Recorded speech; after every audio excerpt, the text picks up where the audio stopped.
everyone, I'm Amy Zeidan, and I am an expert at evaluating trauma.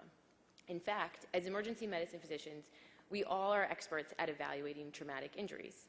I have used my knowledge of the evaluation of traumatic injuries to help individuals seeking asylum, and you can too. Today, I'm hoping to convince at least one of you to join me.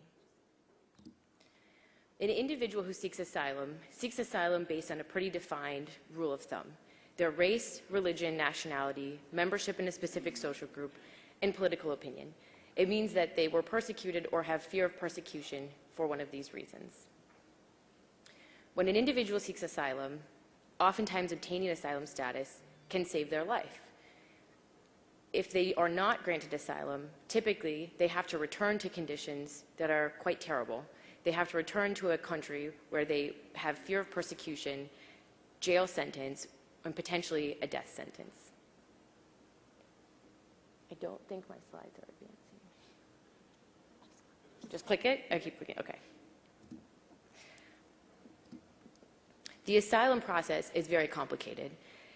For an individual who seeks asylum, once they come to the United States, they have approximately less than 1 year to apply for asylum status. They have to document a credible fear of return, and typically they have to find a lawyer, which can be very challenging. What the lawyer helps with is, among many things, preparing an affidavit, a legal affidavit. While a medical report or medical affidavit is not necessary with the case, it can significantly strengthen an individual's argument and thus strengthen their case for asylum. In fact, a study evaluating outcomes demonstrated that individuals who had a medical affidavit accompanying their case were granted asylum 89% of the time versus the national average of 38%.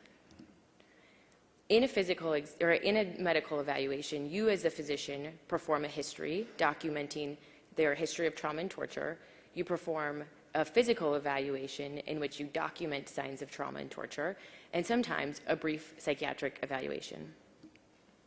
So, as emergency medicine physicians, we already have these skills. We just need a little bit more training and a little bit of mentorship. I want to tell you a story that is very memorable to me about a person who I helped with an asylum evaluation. It was a young woman who grew up in Liberia during the Civil War. She was captured by rebel forces. She was raped, beaten, assaulted on a daily basis, often by multiple individuals, often with multiple weapons, for over a year. When I saw her, I obtained her history of trauma and torture. I performed a physical evaluation, and I documented signs of trauma, torture, scars, and ongoing symptoms of pain, including pain with sexual intercourse, pain with childbirth, frequent urinary tract infections, headaches, nightmares, and the list goes on. Fortunately, she did obtain asylum status. And this is when I really understood what my mentor said to me after the first time I did an asylum evaluation with her. She said, "Amy, this is how I feel as a physician. I can really save a life." While the number of asylum applications has gone up, the supply of physicians who can perform evaluations has changed relatively slowly. This is where we need you. We need more people who can obtain the training and help us perform asylum evaluations. It's fairly easy to start with. You can go to the Physicians for Human Rights website. They have a number of trainings listed on their website. You can purchase their book. It's a guide for examining asylum seekers that can serve as a reference. And, most important, you find a mentor. I will happily mentor anyone here. Additionally, we recently wrote a very high-yield paper for physicians just like you to provide a very brief guide on how to get started and specific ethical dilemmas that you may face when you're starting. We are at a very critical time right now in our country in which many of our asylum policies are being threatened.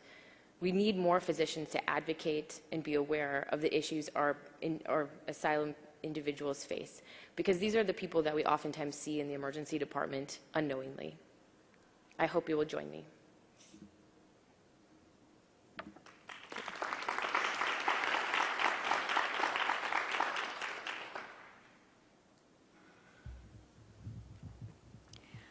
Thank you, Amy. That was very informative. It's certainly a very topical subject, and that's a perspective that I certainly was not aware of, and hopefully you've gained some recruits in the process today. Thank you.